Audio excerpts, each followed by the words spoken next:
Today I'm going to be looking at a Leica, which I like a lot. Unboxing the Leica X1 is as intricate and exciting as one would come to expect from a camera that branches the famous red dot.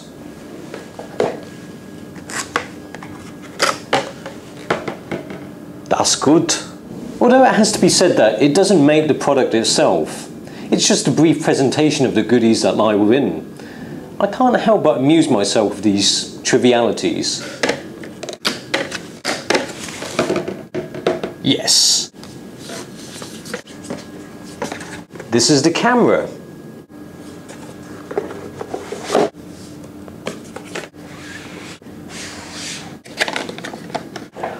Obviously, a camera's worthiness cannot be measured by the amount of pleasure that is to be derived from opening its packaging, although that is bloody entertaining.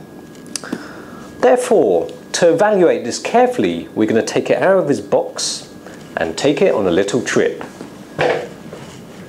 So we've come to Macau to test out the Leica X1. The X1 really is a magnificent looking camera, and on first glance it's quite obvious that it gives an acknowledging nod to the classic Leica design. From the old Barnack cameras up to the M9, it shares the same kind of sleek, functional aesthetic. Even the back is less cluttered than an empty art gallery, and the design is really a work of art. It's kind of like a modern adaptation of the 1925 Leica A. But there's no point just talking about the aesthetics of this camera. Let's go test it out.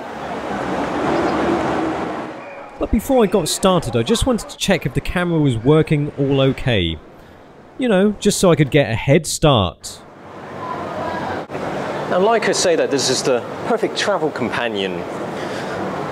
And they're not wrong, because this is a very light camera. In fact, it's actually lighter than the GF1. But that doesn't mean it's cheap.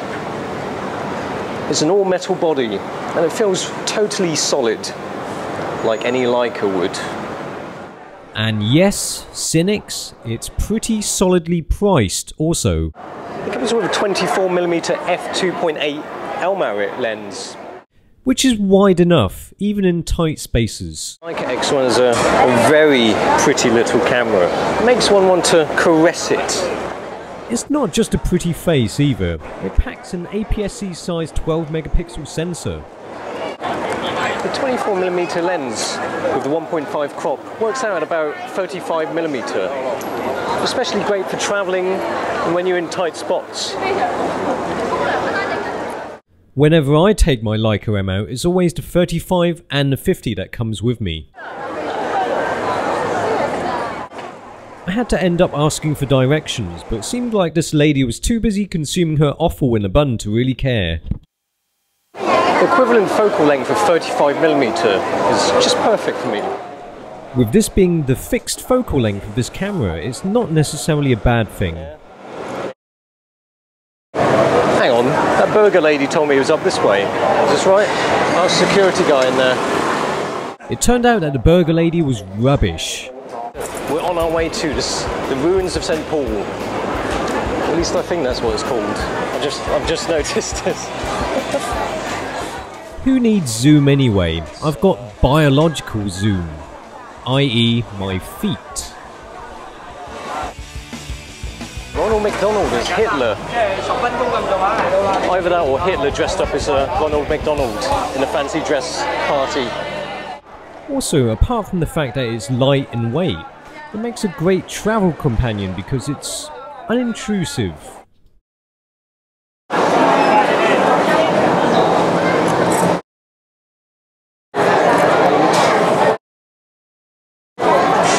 The shutter on the X1 is virtually silent, which means I can go up close to people and take photos without them really ever knowing.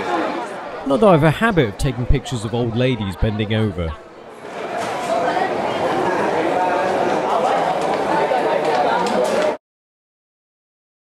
So even though she noticed that I took a picture of her, she's hardly going to run after me, is she?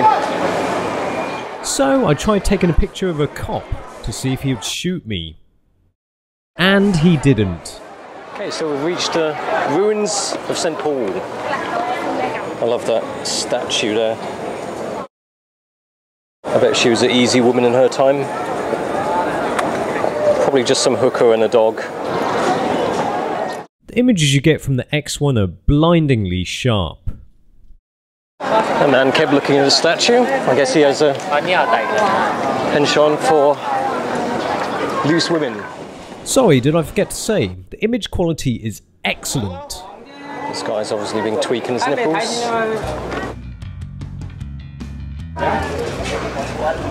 Just took a picture of a flasher there.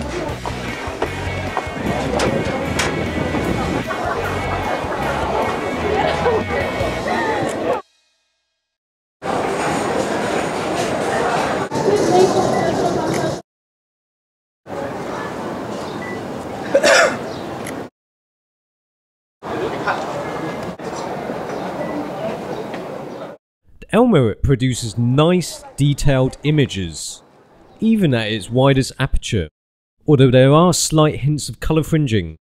We're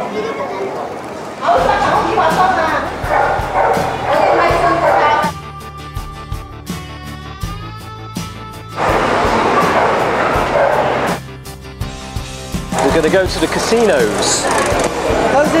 Not to gamble, obviously. We're professionals.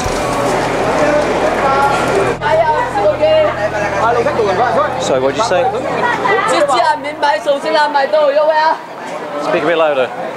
Can't hear you.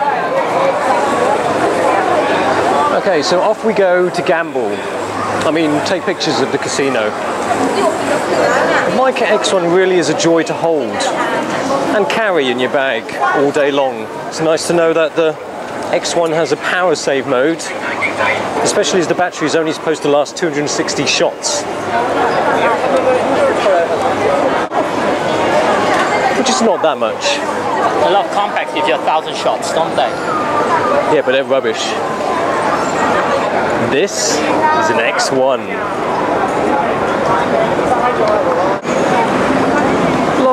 A lot of the times the focuses are quick enough. But there are times when, especially with moving subjects, it feels like it's not quick enough to capture the moment. Let's have a look in here.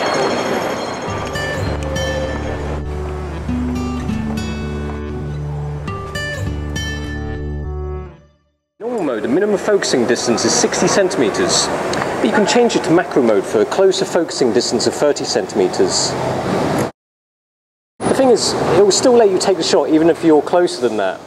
Even if it's not in focus. You just have to hear it for the 3 beeps, which indicates that you're too close. Now here we are, the Grand Lisboa.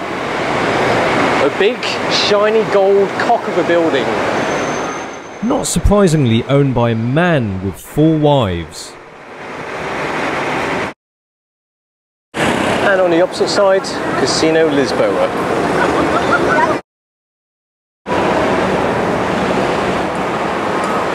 It's totally quiet here. Now, let me test the shutter to see if you can hear anything here.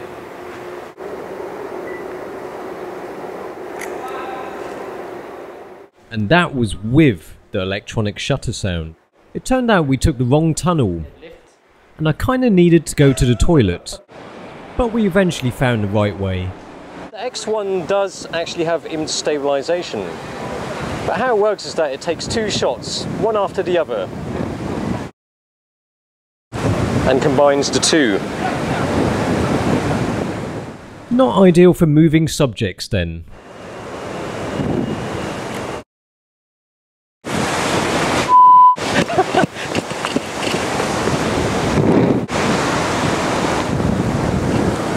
The Leica also has face detection.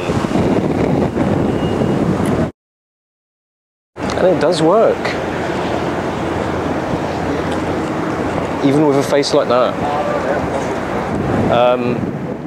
For fear of losing my hat again, I thought I'd call it a day. Although the Leica X1 has some issues, such as the slightly slow focus speed, which perhaps could be fixed in a future firmware update, and also the slightly poor battery life. It more than makes up for it with its superb image quality, discreetness, and its pocket-friendly size, even though some will point out that it's not pocket-friendly economically. Mind you, I think given the choice, I think I'd go for a Leica M instead. But as an all-in-one package, can't get much better than this.